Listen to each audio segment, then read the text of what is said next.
Hello, everyone. Thank you for coming to Mary's little house again. It's dark outside, and we could hear the owl in the trees someplace in the darkness with its soft call in the night. It's just very, very beautiful, very quiet, and he the not like not wanting to pierce the silence, but just a soft cooing or a call of the owl. So beautiful. You're hearing Angel there. She's just moaning or something. She's fine. She's not hurt or anything. She's just below my chair, and Peanut's right here. So I hope that Angel try to be quiet. I pet her and she does okay. I'm petting her now. That's why I'm sort of stooped down here. And Peanut's already asleep before anticipating my talk. Anyway, I'm so grateful to be with you. I see a picture. The picture here I got from the thrift store.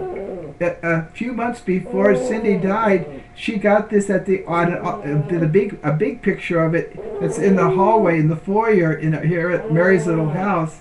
A big picture of it. In the hallway. It's a picture of the moment when Mary gave her fiat, when she was over to the angel Gabriel to be the mother of God, the mother of Jesus, and it's a picture when the Holy Spirit overshadowed her, and the Word became flesh in her womb, and we see where her womb is. There is a gold aura around it. Jesus is the light of the world. You see the window there behind Mary's profile. It's dark out there. It's like dark out right now. Jesus is the light of the world. He will do away with the darkness. And we see Mary, a humble servant of the Lord, bowing, "Let it be done to me according to thy word." I fell in love with that picture. And Cindy, we didn't have much money when we went to the silent auction, and she really gave it all she got, and she won this at the silent auction for me. And a few months later, she went to the eternal life. But this is a small picture I got from the thrift store. Boy, I'm so grateful. Speaking of nature, owls and all that, I got to see just excuse me, Angel. Just before the sun went down, I saw a mother, a doe, and her fawn. Her fawn is about as big as her. I'm glad I ain't got, because winter's coming, and he can't be a little delicate fawn with spots on and small. But he's very robust and everything, and just stood looking at me as I made my way up the driveway to the Mary's little house after checking the mailbox. So I'm just surrounded with nature here. The squirrels too are running around gathering walnuts in the next door walnut grove that we have, and they're very fat, F-A-T, because they have to get ready for winter, and that's one of the ways they do it. They really stock up on eat a lot of nuts and get ready for winter. Okay, let us begin. This is All is Grace number 10, and we're still talking about the teaching of Saint Teresa, the child Jesus, about purgatory. Now, not only are we learning about purgatory, but we're learning about the spirituality of the little flower, and it's just a joy to be able to talk about her spirituality, which is a little way of spiritual childhood. I always talk about it with the people that I give conferences to, and I summarize that little way as everything is a grace. Everything's a grace. We don't have to go looking for God someplace else, but the here and now. And that's the name of this series. All is grace. All is grace. All is grace. Here and now. So everything's a grace. And so we're living always in contact with God in this moment. As you're watching this YouTube, God is working, and on what our response is to say yes to God, yes to His love, yes to whatever His will is for this moment. Okay. Oh my goodness, Angel. Oh, okay. She's fine. She's just doing that all the time now. Anyway, my point is, and then the second, okay, all is grace. Everything is a grace. The here and now, everything is a grace. The childlike trust in God, that childlike trust, which is the heart of her spirituality and the heart of our teaching about her teaching about purgatory. You know, she wants us during the time of mercy to trust in His mercy, not in His justice, and by doing a lot of things to avoid purgatory, making God like a judge waiting to hammer us down. No, God is a loving Father now. At the end of the world, He will judge the living and the dead, of course, and our death, a particular judgment. But God is a merciful Father, and she wants us to put our trust there and not in God's justice. Of course, God is just. Anyway, so all is grace. Everything is a grace. Everything is a grace. Childlike trust, and she puts like a little child in her father's arms, and then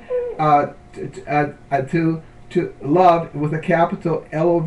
God is love. To love. To be loved by love, capital Love.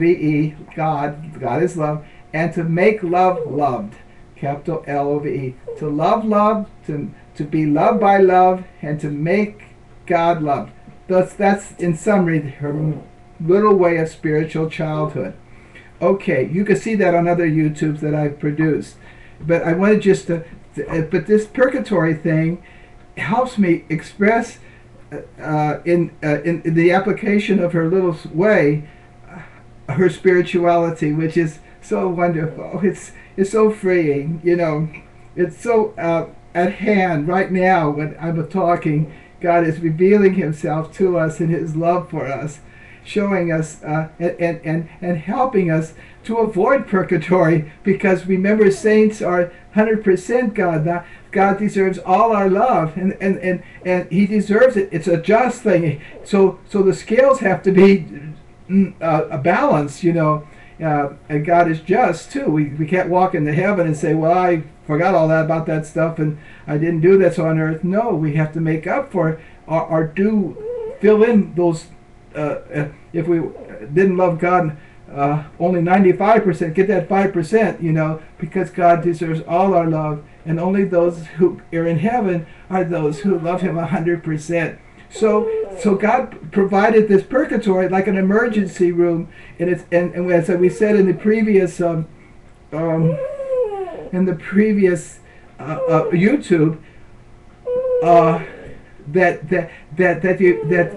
that purgatory is an exception.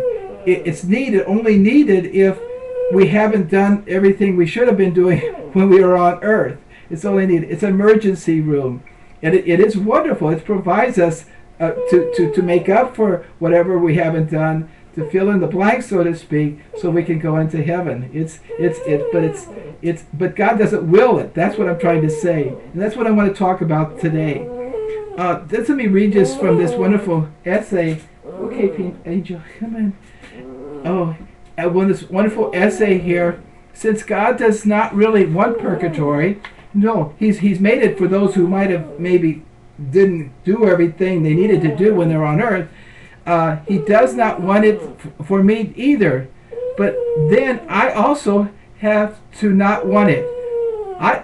People, I'm telling you, I don't want to go to purgatory. I hope you do the same thing. It's crazy to want to go to purgatory anyway.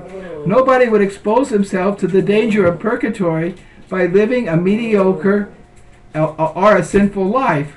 Hello, that's the way we expose ourselves to purgatory. Who would want to do that? On purpose, anyway.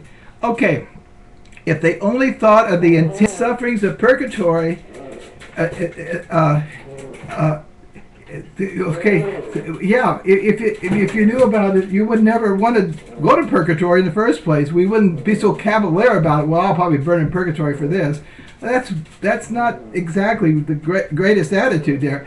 In this regard, the mystics unanimously say that the least suffering in purgatory is much greater than the greatest suffering here on earth. Hello. So this is not some little thing, some little irritation. The reason for this is that once in purgatory, one does not go through the time of God's mercy. We're going through the time of God's mercy now. Teresa wants us to trust the Eternal Father in every way, but of God's justice. Purgatory is a time of God's justice. Here, the Lord's words applies. I tell you, you will not get out until you have paid the very last penny.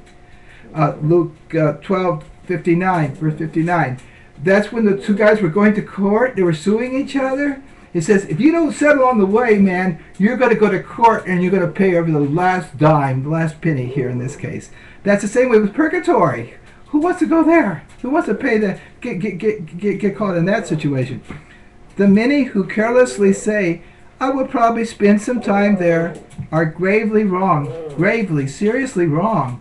This is not sort of a flea ticking thing. It's a brush off a flea. This is serious.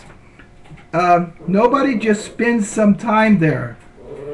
One has to suffer there like one has never suffered nor could have suffered while on earth. Oh boy, who wants to go there? One often even suffers a long time there also. If the poor souls in purgatory had known on earth what to expect in eternity, purgatory would have remained empty. Well, you're knowing it now. You're knowing it. Purgatory would have remained empty. Oh, my little one's getting caught up in the wires in the computer here. Okay, this is what's causing all the commotion here. She's getting old. She has canine dementia, but oldness, being old is not a disease. So it's okay. We try to bear lovingly with everybody. And I'm practicing to be old too from Angel. And she gets in the darnest situations. But anyway, here she is. And but she's fine. She's not hurting. Okay, you go behave yourself. Okay. Okay, so what I'm trying to say is that we can't be too cavalier about purgatory. And God doesn't will it. He doesn't want his children to suffer that. Of course, if it's necessary, if we do die and we left something undone and we haven't got the scales right, haven't paid the fine, so to speak, that's what it's necessary for. And the people in purgatory are fine. They're suffering very much, more than they could ever suffer here on earth, but they know they're going to heaven, and and they want to get ready. They don't resent being there. They want to get ready for God. God bless you now. Have a wonderful fall. Enjoy this wonderful season of fall, this transition of the seasons. God bless you.